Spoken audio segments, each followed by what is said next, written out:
जय गुरु जी संगत जी। आप सभी को मेरा बहुत बहुत प्यार भरा नमस्कार।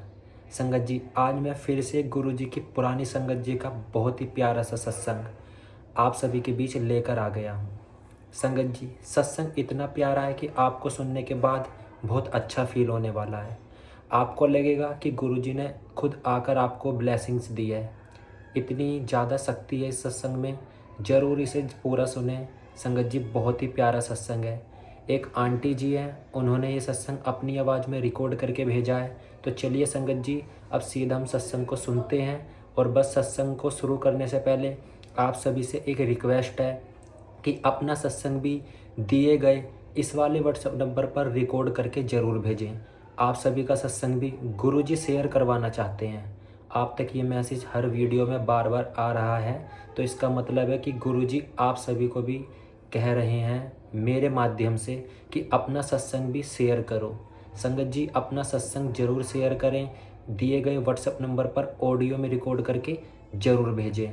आप सभी का सत्संग भी बहुत जल्दी शेयर कर दिया जाएगा। चलिए संगत जी, अब चलते हैं सीधा सत्संग की तरफ। जय गुरु जी। जय गुरु जी।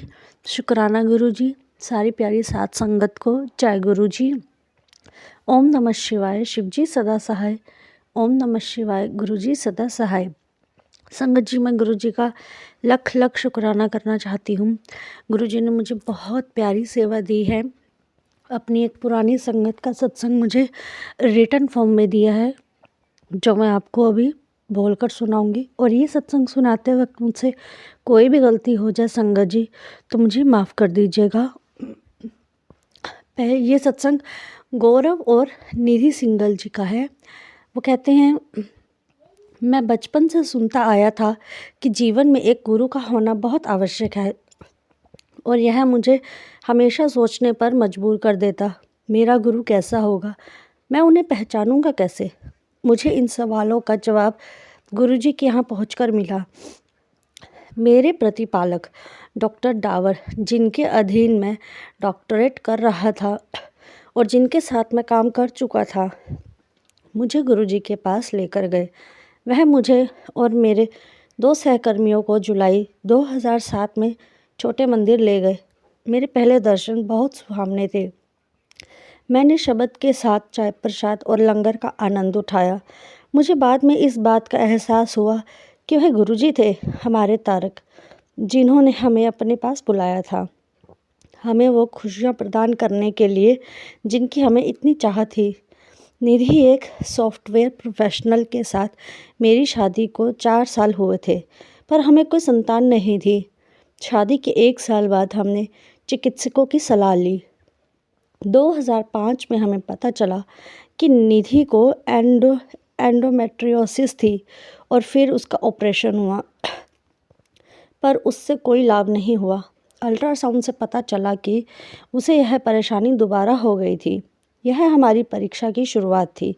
चिकित्सकों को शंका थी कि मेरी पत्नी को बहुत परेशानियां थी और मेरी पत्नी को असंख्य परीक्षण झेलने पड़े। उसे भारी मात्रा में दवाइयां दी गई और उसे गॉल ब्लैडर में 5 mm की पथरी हो गई। हमने बहुत सारे वैकल्पिक उपचार भी किए, जैसे आयुर्वेद और होम्योपैथी, पर कोई लाभ नहीं हुआ। अंत में ऑपरेशन के 2 साल बाद 2007 में चिकित्सकों ने हमें कहा कि IVF ही एक विकल्प था। यह वो साल था जब हमें गुरुजी के दर्शन हुए थे। मैं और मेरी पत्नी नवंबर 2007 में पहली बार एम्पायर स्टेट साथ गए, IVF का दौर शुरू करने से ठीक पहले। हमारी इस समस्या के बारे में किसी को भी नहीं पता था।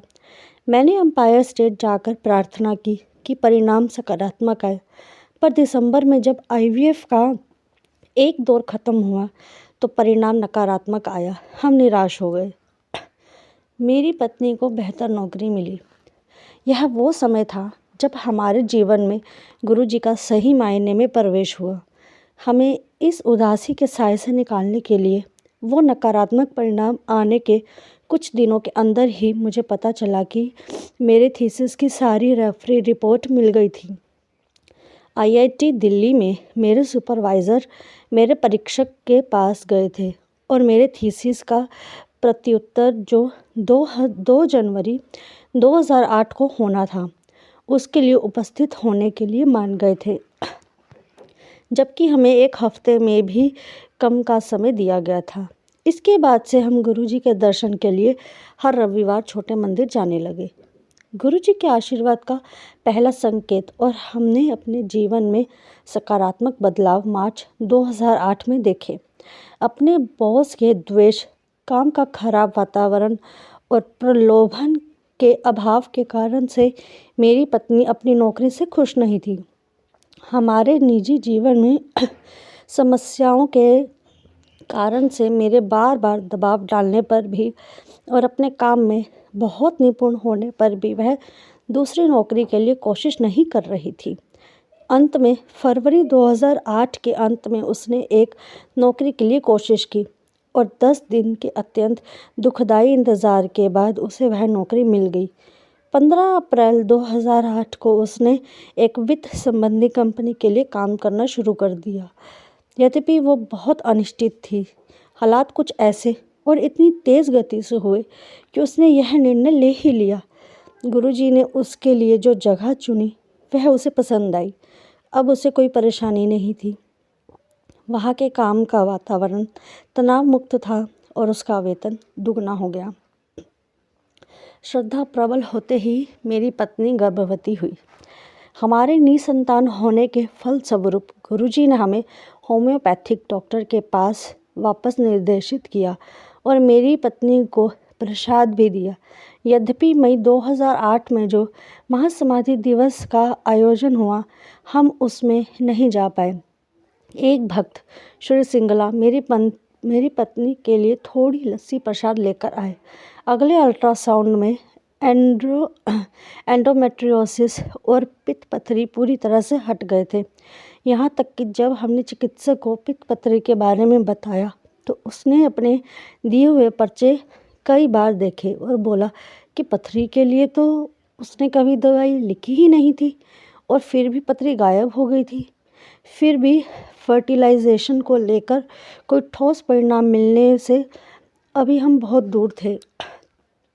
यह सोचकर कि संभवतः थायराइड की समस्या भी हो सकती थी, हम एक और चिकित्सक के पास गए, लेकिन समस्या हड्डियों का नरम पड़ जाना की निकली, जो कैल्शियम की कमी और पैराथायराइड की मात्रा अधिक होने से संबंधित थी।